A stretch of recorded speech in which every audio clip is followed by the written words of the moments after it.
Good afternoon, everyone. Welcome to the IPA Power Hour on Unpacking Community Solar within Illinois Solar for All. My name is Megha Hamal. I am the Chief Strategy and Communications Officer here at the IPA, and I'll be responsible for hosting the presentation. To get started, let's go over some housekeeping items. To reduce any background noise, all participants are muted upon entry. We will be taking questions towards the end of the webinar. So please feel free to submit questions at the end or throughout the presentation. You can do so by using the chat feature on Zoom. Today's session is being recorded, and a copy of this session will be available on the IPA website under About Us events. Couple of points that I would like to emphasize before starting our webinar. This webinar is for a general education purpose only. The IPA does not represent a legal interpretation or a statement of policy from this webinar or its staff. Now, without further ado, I would like to introduce our esteemed speakers for this session. Our first speaker for the session is Jennifer Schmidt, Program Manager for Illinois Solar for All. In this role, Jen leads implementation of the Solar for All. She is the liaison between the IPA and the Solar for All program administrator and serves as a subject matter expert on program guidelines and requirements. Prior to joining the IPA, Jennifer spent 13 years working for the Community Action Agency that serves Chicago and suburban Cook County, focusing on income-eligible energy assistance. For Jennifer, who has dedicated her career to addressing the energy burden of income-eligible households, working as a program manager for Illinois Solar for All is an exciting opportunity. In this webinar, Jen will discuss what community solar looks like within Illinois Solar for All, how CJA has broadened the focus of Illinois Solar for All's community solar program through community ownership and energy sovereignty. And she will also highlight some exciting opportunities that are in the pipeline for community solar within the program. Welcome, Jen. Our next speaker is Mindy Browning, who is the Energy Assistance Coordinator for Emberas River Basin Agency in Greenup, Illinois. She has served the low-income population through Emberas River Agency for 23 years, working with the energy assistance programs throughout her entire career. She's passionate about helping and empowering low-income families. In this webinar, Mindy will provide a community perspective to the community solar within Illinois Solar for All. As a member of a community action agency, Mindy has a unique perspective on the program and how the program has evolved over the years. Our last speaker for the session is Rel Drehobel. Rel is the Management and Program Analyst for the Solar Energy Technologies Office at the U.S. Department of Energy. In this role, Rel supports the National Community Solar Partnership's efforts to advance state-level community solar policy and technical assistance. Rel is a nationally recognized leader on equitable clean energy policies and programs, and she has authored over 15 publications and presented at more than 40 conferences and events. In this webinar, Rel will highlight DOE's National Community Solar Partnership with states, including Illinois, to design a portal connecting low-income home energy assistance program participants with community solar programs. Welcome, Rel.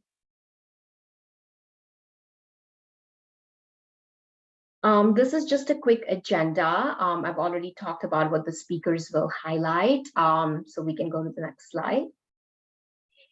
If you are new to our Power Hour webinars, just wanted to give you a quick highlight on what this Power Hour webinar is all about. So Power Hour is a series of educational and informative presentations on a wide range of clean energy topics and emerging issues. The Power Hour webinar series was first introduced after CJA was enacted in 2021. Here's an upcoming webinar for August. The August webinar, which is taking place on August 31st, will discuss the public school category within the Illinois Shines program and how public schools can take advantage of solar state incentives. You can register for this webinar by simply clicking the register here link, or you can go to the About IPA website under About IPA events. For those that are new to our Power Hour webinars in our agency, we are an independent state agency. We were created in 2007. We are responsible for the development of an annual electricity procurement plan for customers of electric utilities. And we also support the Illinois Renewable Portfolio Standard, which is a public policy designed to increase the development of renewables. And we are also responsible for administering the two solar programs, Illinois Shines and Illinois Solar for All, and we oversee competitive procurement for utility scale projects. With that, I would like to give the floor to Jen to talk about what community solar looks like within Illinois Solar for All. Jen. Thank you, Mega. And I also just want to start by thanking Ariel and Mindy for joining us today. I've worked with Mindy for many years in my previous work in community action. And with Ariel, I've been working with her for about 1.5 years. And it's just been a pleasure to work with both of you and to have you join us today to share about what you do and how that is intersecting with Illinois Solar for All. Next slide.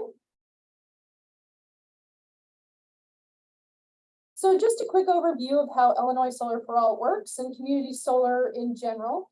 Community solar allows participants or subscribers to benefit from community solar or from solar energy if they can't install panels on their own properties. So maybe they're renters, or maybe they have shading issues that can't be changed and that just don't make them good candidates for rooftop solar. Community solar is a way for them to still participate in solar without having to install that system on their property.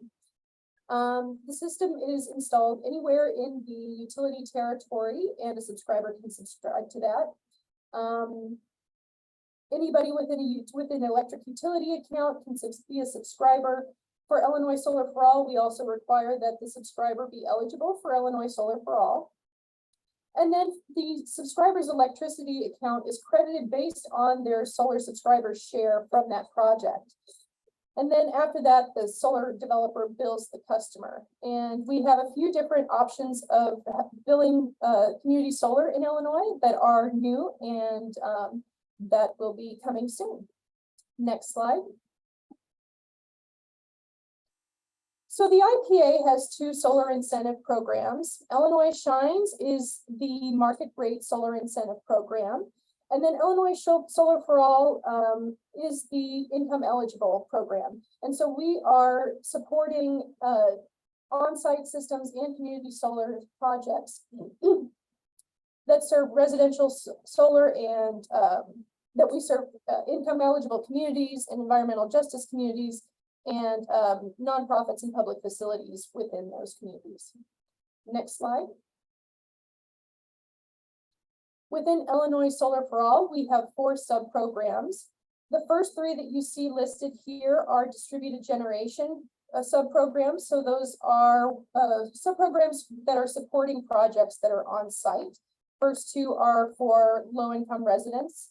And then the third one is for nonprofits and public facilities in environmental justice or low-income communities. And then our 4th sub-program that we're focusing on today is community solar. And one thing you'll notice here throughout all 4 sub-programs is that the costs and fees won't exceed 50% of the value of the electricity produced.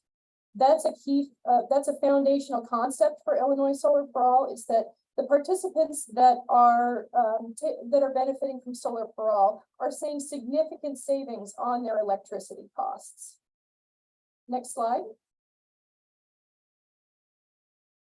So some of the basic concepts of Illinois Solar for All, as far as eligibility, for residential eligibility, we require the household to be at or under 80% of the area median income. For comparison, the LIHEAP guidelines are 200% of the federal poverty level, and that is roughly just about the same, not exactly. There are some complexities with the particular county that the person lives in and the household size, where it's close but not always under the LIHEAP guidelines. And then the nonprofit and public facility participants have to be critical service providers that are located in EJ or income eligible communities.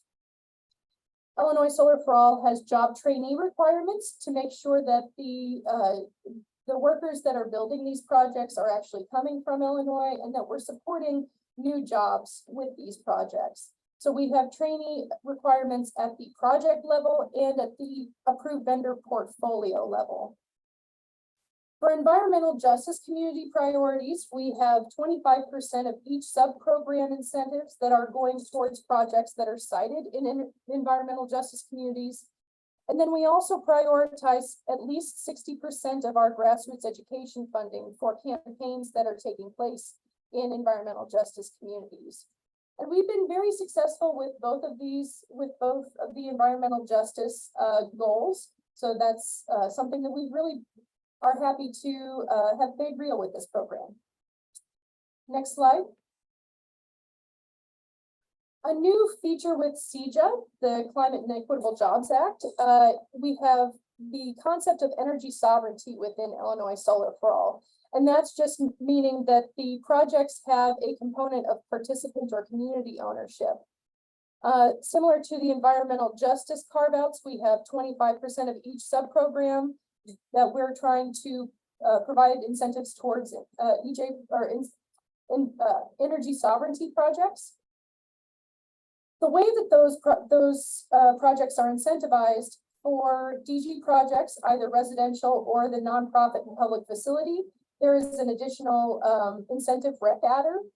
And then for the community solar projects, those are incentivized with selection prioritization. So in other words, a community solar project that has features of sovereignty would be more likely to be chosen under the selection guidelines for Solar for All. We also put a high emphasis on robust community and stakeholder engagement. The IPA has always done a lot of stakeholder feedback opportunities as it's developing its program and program materials and our policies.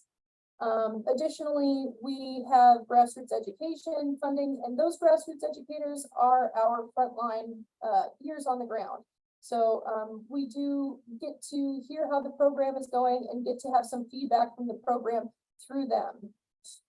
And then finally, we built this year a Solar for All advisory committee that is, we are making sure that we have stakeholders that are really well educated in the complexities of Illinois Solar for All, and that we are also receiving a balance of voices when we're seeking stakeholder feedback. So the advisory committee is made up of solar developers, advocate groups, utilities, and community action agencies. So it's a very balanced mix of stakeholders that are providing feedback on our program. Next slide.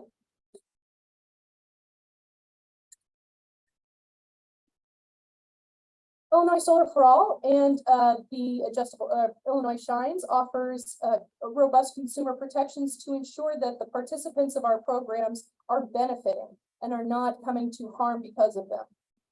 We have all of our projects are developed by program approved vendors that are in good standing. The projects must include warranties and guarantees of workmanship. There are marketing requirements to make sure that marketing to participants is transparent and honest. There are financial protections, again, to make sure that the customers are not coming to harm from participation. So for instance, we don't allow liens on properties to be subsidizing their solar systems. We offer standard disclosure forms that have to be provided to the customer that clearly outline the terms of the customer's participation and obligations and what they can expect back from participation. And then finally, Illinois Solar for All, as I mentioned earlier, has a savings guarantee where the customer is not allowed to be billed more than half of the value that they are receiving from their participation in Illinois Solar for All. Next slide. Some new features for Illinois Solar for All from CEJA and that have come up since. We received a great funding allocation increase. So Illinois Solar for All's total annual funding is now $66 million. The maximum size of projects increased from 2 megawatts to 5 megawatts. So that can allow more economies of scale and allow projects of a larger size that can serve more customers. We have labor and equity requirements. There's new legislation that's requiring prevailing wage be paid to the workers that are on community solar and many nonprofit and public facility projects.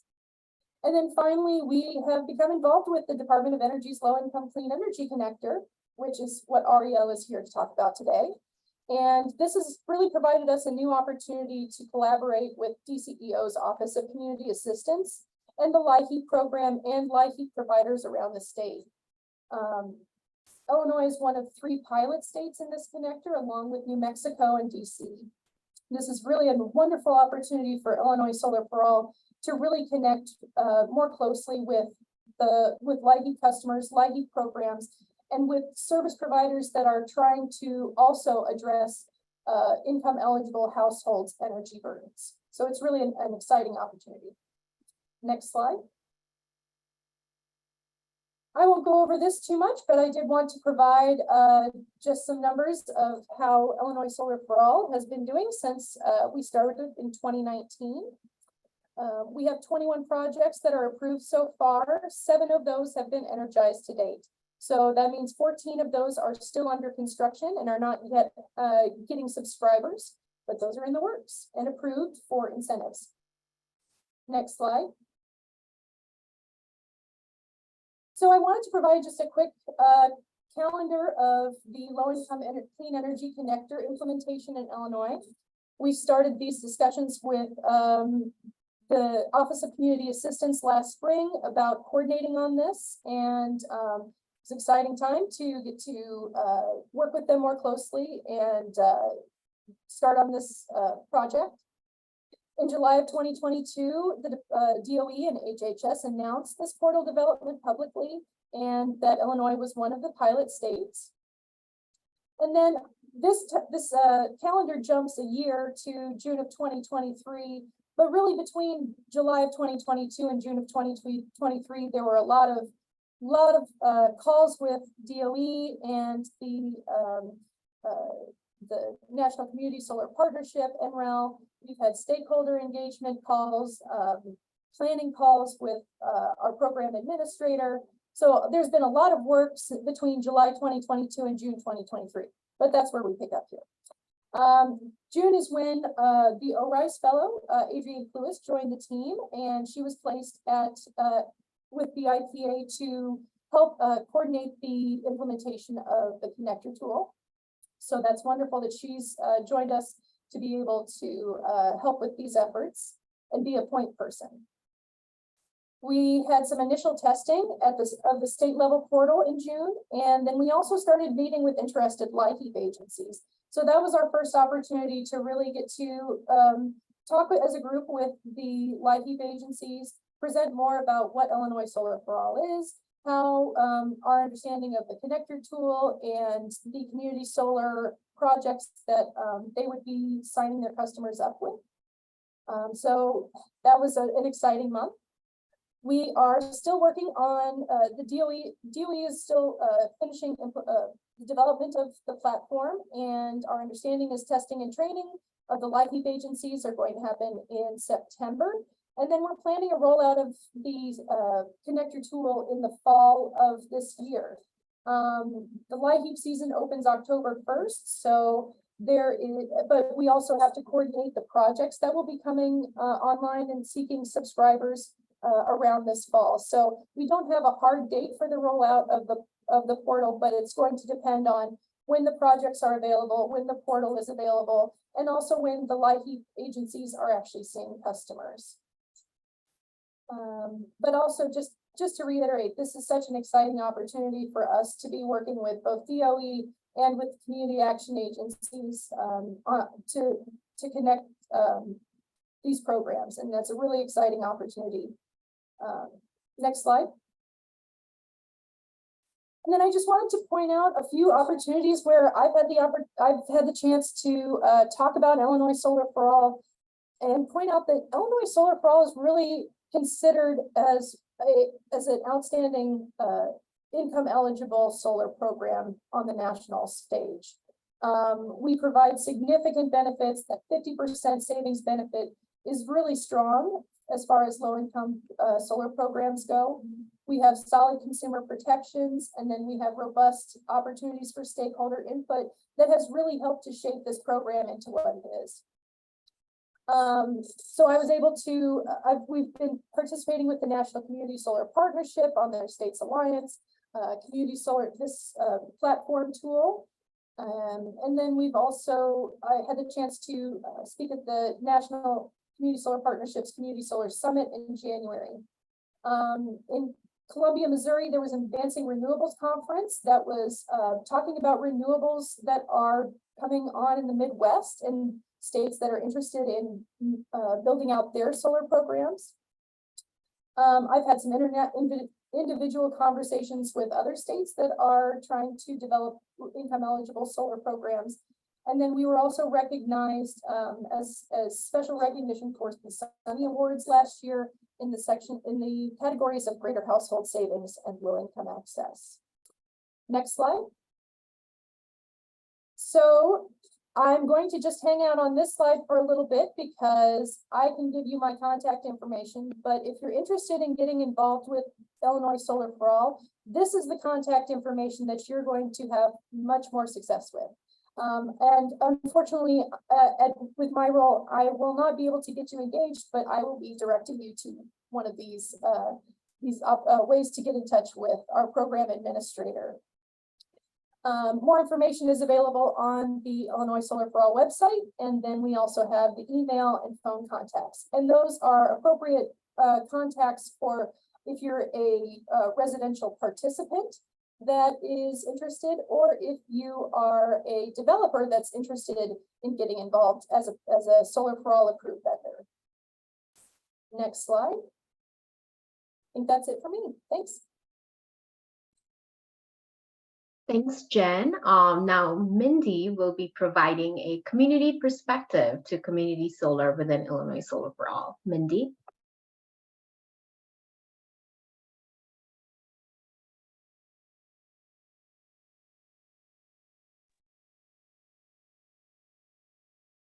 Mindy, you're muted. Got the camera off. Okay, there. Now then, as Mega said, I have been with Community Action for 23 years. And I want to tell a little bit just real quickly about my why, as far as why I am so interested and so excited about bringing solar to our LIHEAP customers. Back in 2010, I attended a workshop at the National Energy and Utility Affordability Conference.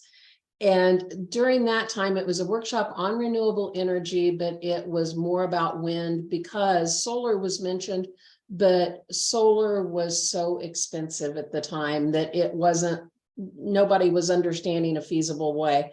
All that was available was distributed generation at the time. And so it was not in the forefront, but something struck me at that workshop that has stuck with me all these years. A man named Mike Sloan was leading the workshop, and he said, as long as Americans believe that the oil under the Middle Eastern countries belong to us, we're going to send our young men and women to die for it.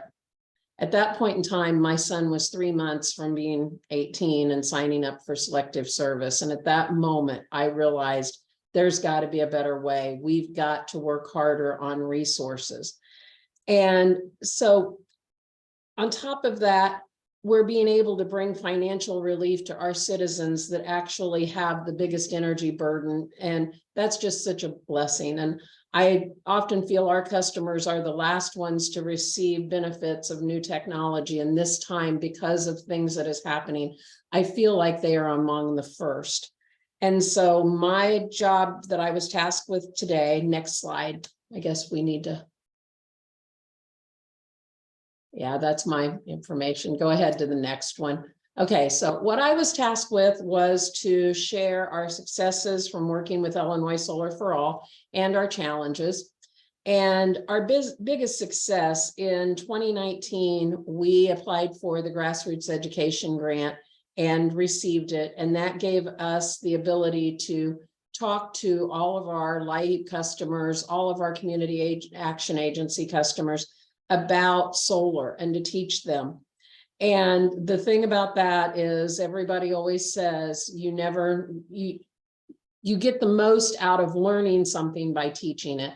And it really gave me the opportunity to learn solar from the ground up. I realized though, while I was talking to our customers, that we were really pushing distributed generation. And there's so many of our customers, they either rent, or their roofs were not good enough, or there was not enough land that they could put a solar array on their land. And so I realized community solar was going to be what was going to work for them. And so then the other thing that we have done is that I feel like is a win from Illinois Solar for All is the fact that Illinois Solar for All, Jen was talking about the approved vendors. I don't speak to anybody that calls here wanting to talk to me about getting solar to my customers unless they are an Illinois Solar for All vetted vendor. And the IRA only requires a 20% savings. Illinois Solar for All requires 50%. That's what we're going to go with. And so we have had the privilege of getting to work with some solar companies through the last, well, since 2021. And I'm working with two. I have a phone call with a third this coming week.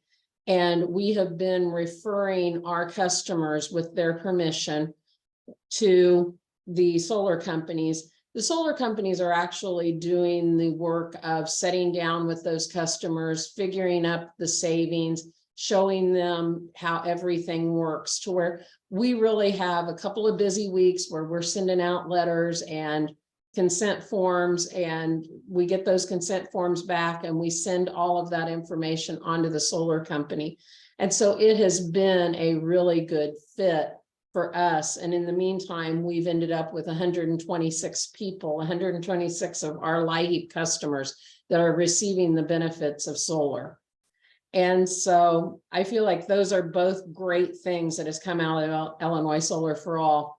And I was trying to really come up with the challenges. And I really, whenever we first started the grassroots education, we were supposed to get DG vendors to come and talk to our people. We are so far south. We are considered South Central Illinois. And I could not find DG vendors at the time. I've been concentrating on community solar. So I look at the list on Illinois Solar for All of vetted vendors now, and I feel like I wouldn't have that problem anymore. So I feel like that's actually fixed itself. And the other thing is that we are still having our customers have two separate bills.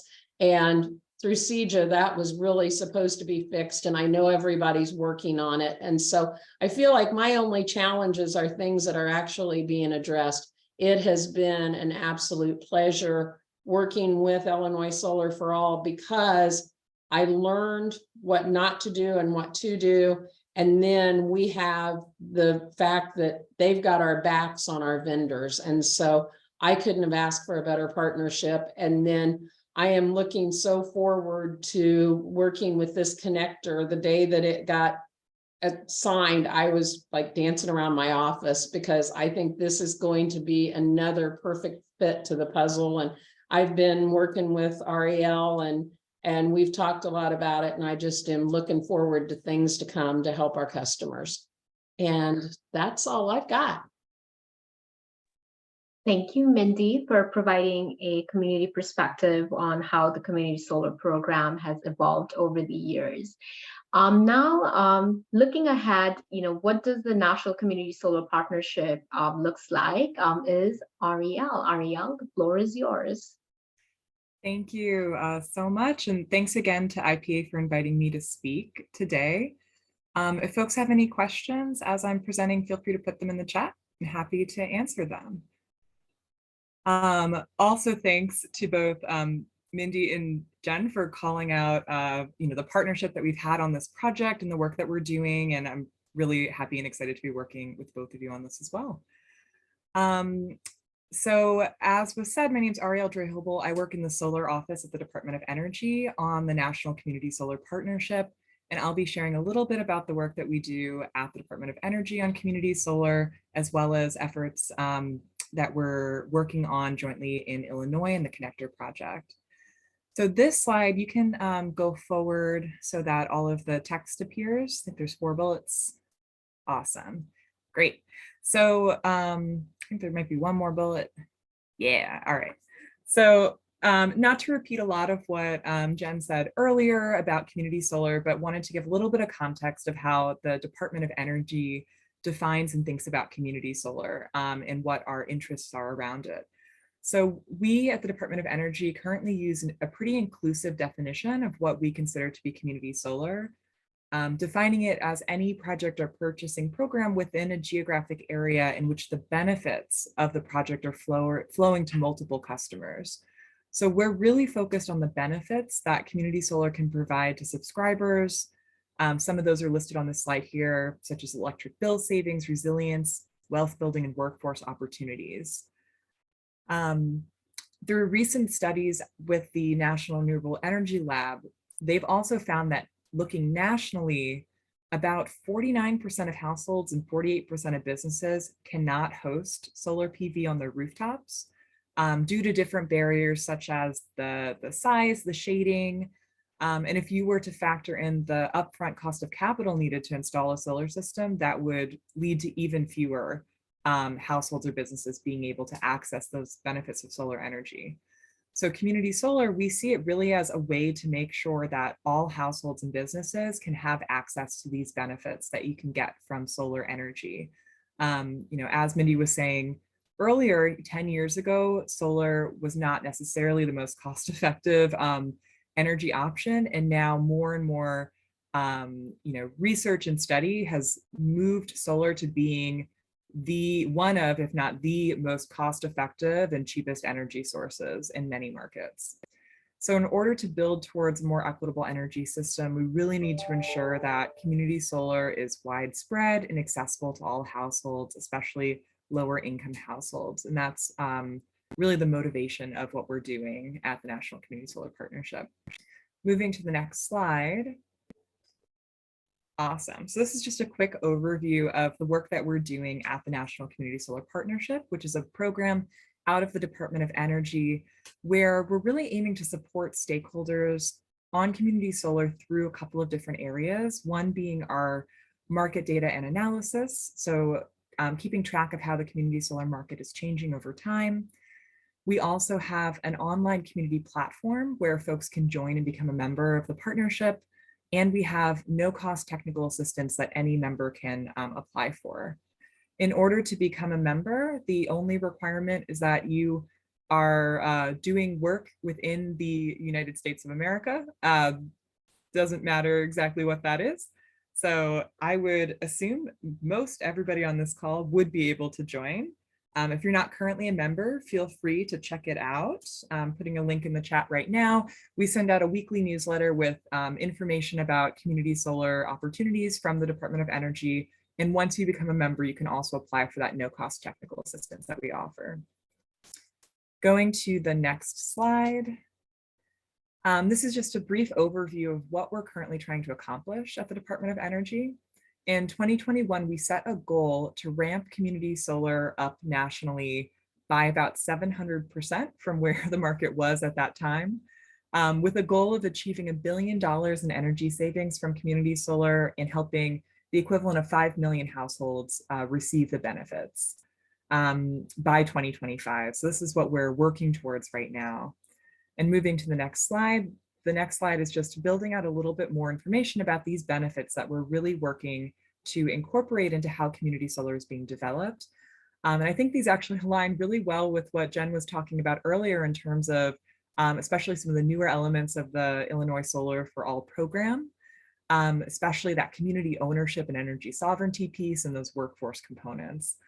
But I will say right now, community solar doesn't necessarily include these benefits unless the programs that are establishing them really make it instrumental or part of the program design to make sure that they're included. So for example, the Illinois program has that, the Solar for All program has that guaranteed 50% bill savings and that low income access carve out piece, as well as that energy sovereignty piece and those workforce requirements. And these are all pieces that we're really working towards at the Department of Energy. Moving to the next slide, it's just a brief overview of some of the different work areas that we're working in at the Department of Energy on community solar. Let's see, I'm going to drop another link in the chat for folks to check out a bit more about them if you're interested. And the next slide builds out a little bit more about the projects that we're working on. So at a high level, if you go to the next slide, I can give you some information on these, and then I'll jump more into talking about the connector. So on this slide, starting at the bottom, again, I'll just flag that we have a no-cost direct technical assistance program that can support requests from any member of the National Community Solar Partnership. So that could be any of you on this call today. So if you have any technical questions or research needs around community solar development, feel free to reach out to us. We're happy to help. We also have a states collaborative in which Illinois does participate, as Jen had said, that supports peer learning with states who are interested in expanding their community solar markets. We also have our Community Power Accelerator, which aims to help connect nonprofit and small solar developers with financing and philanthropy, as well as training to help expand community solar development. And I will flag that we currently have a second round of a $10 million prize open for the Community Power Accelerator. I'll put that link in the chat as well. And this prize is aiming to help fast track the efforts of new, emerging, and expanding solar developers and co-developers who are looking to learn, participate, and grow their operations to support community solar that has those meaningful benefits included. So if you are a community solar developer or would like to be, please check that out and consider applying. All right, so if we go to the next slide, I'm going to talk for the rest of my time about the connector project. I'm happy to answer any questions folks have on this. This is really a quick overview that I'm going to be providing. So jumping to the next slide. So during the stakeholder engagement that the Department of Energy did in 2021, as we were really building out the goals of the National Community Solar Partnership, we heard that low-income access to community solar, as well as companies acquiring low-income customers for projects were major barriers that needed support being addressed. So in order to address these concerns, we are currently working to develop the low-income clean energy connector, which as Jen and Mindy spoke a little bit about, is a tool that's aiming to help connect income qualified households, right now focused on LIHEAP recipients, with community solar subscriptions that have strong consumer protections and verified savings in participating states who we're working with. And this is a project that's being led by the Department of Energy in close partnership with the US Department of Health and Human Services and the National Renewable Energy Laboratory, as well as working with many of the partners or all of the partners who are listed on this slide as well. And then moving to the next slide, as Jen had mentioned this before briefly as well, but last year, as we're building out this project, we signed on 6 states to work closely with us. Illinois is one of those initial pilot states who will be initially helping us to test out the software and implementing it within the state. Jumping to the next slide, this provides a little bit more overview on the goals of what we're trying to accomplish through, if you go back one, back 2 slides now, thank you. So these are some of the goals we're trying to accomplish through this project. So overall, we want to make sure that income qualified households are able to access the benefits of community solar. And right now, only about 1% of all community solar nationally is specified for low income households. So we're really hoping that this tool can help address some of those barriers to help expand the low income community solar market so that more folks can get access to the benefits of community solar, while also ensuring that they are accessing projects that have really strong consumer protections, verified savings, and strong benefits. So overall, if we, as we roll this out, these are the goals that we're aiming to accomplish. Moving to the next slide. This is a little bit about our partnership with Illinois, and Jen covered some of these pieces already. But just flagging that, as she said, for over a year now, we've been working closely with Illinois and our other partner states as we've been developing out this software. We've had 2 workshops in Illinois with stakeholders where we've gotten feedback on the project and the initial kind of design of the software and how we want it to work. And we're actually planning to have a 3rd workshop in the coming months to talk a bit more about the implementation. If you are interested in participating in that workshop, feel free to let, I suppose, me or Jen or folks at IPA know, and we're happy to include you there. Also, as Jen had flagged, we helped to get a fellow put in place to support this project, as well as help to be a liaison between the LIHEAP program and the community solar programs in Illinois to support the development of the connection that we're trying to make here in this project, as well as other energy affordability projects and programs within the state. And we're really happy to have you, Adrienne, supporting. Jumping to the next slide. All right, so to provide a little bit more overview of exactly what this project is going to look like and what it is.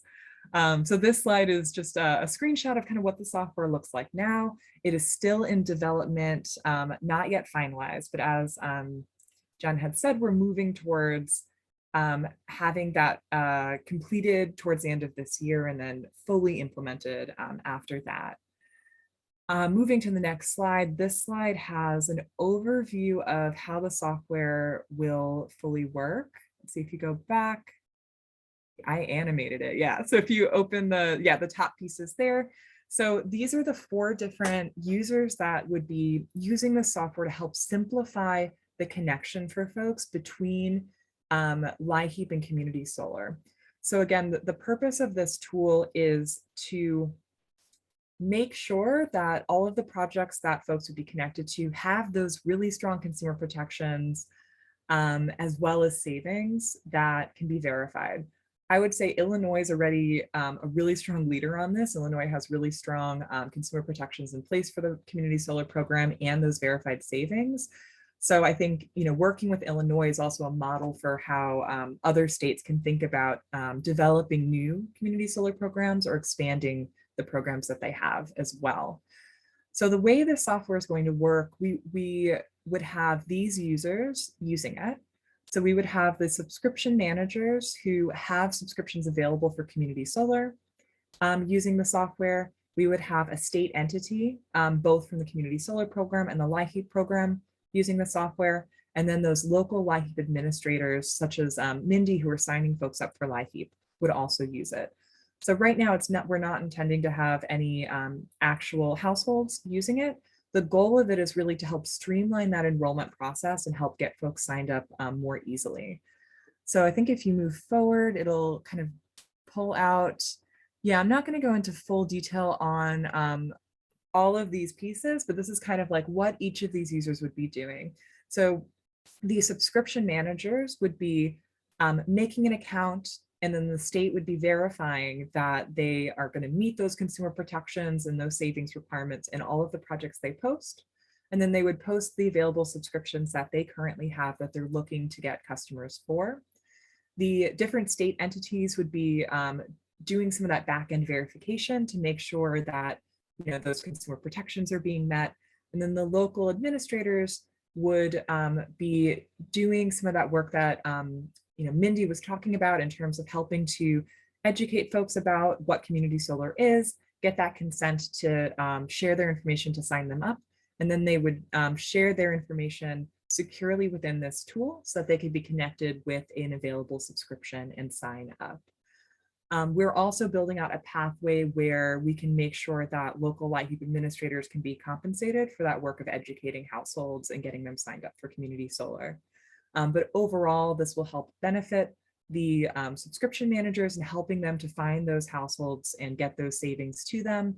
And it'll help benefit those LIHEAP eligible households who are, can really benefit from long-term lower energy costs by enrolling in a community solar program that has those verified savings. Moving to the next slide, I think it's just, a project timeline. So we've talked about this a little bit already, but right now we're finishing the development of the software, as well as doing a bit more stakeholder engagement. And then we'll be really beta testing and building the software out this fall. And ultimately, our goal is to have this be something that any state could opt into using in the future. So we're really thankful and appreciative for the partnership we have with Illinois right now, and all of the effort they've been putting into this project to make sure that it's successful within their state so that it can also be rolled out in other states as well. So with that, I think that's the end of my, oh, nope, I have this slide, want to learn more. So this is just a link if you want to join the National Community Solar Partnership. Also flagging that we recently concluded a series of 5 webinars through the Department of Energy on community solar and some of those meaningful benefits. They're all recorded, so if you're interested in checking them out, you can find them at this link. And again, if you want to join that workshop that we're planning to have in the future, feel free to reach out to me. And with that, I am done speaking and happy to answer any questions folks may have. Thank you, Ariel. That was excellent. Just giving us an overview on the connected tool and the National Community Solar Partnership with Illinois. Really appreciate it. I think that some of the questions that were asked in the chat have been answered by our speakers, so thank you. There is actually a question from Alexia. Thanks for the presentation, Ariel. Could you repeat the 1% low income statistic? Yeah, so from the NREL Sharing the Sun data set, where they look at the community solar market across the country, right now, of all of the community solar currently developed, about 1% of it nationally is low income specific. We do expect that to change soon with the IRA incentives and the Greenhouse Gas Reduction Fund Solar for All program. There's going to be a lot more investment into low income community solar. But right now, the low income kind of carved out piece of it is a really small part of the sector. So that's something we are working to expand through these other opportunities. Thank you. I'm looking at the chat and seeing if we have gotten any new questions, and we can maybe give one more minute to see if anyone has any additional questions.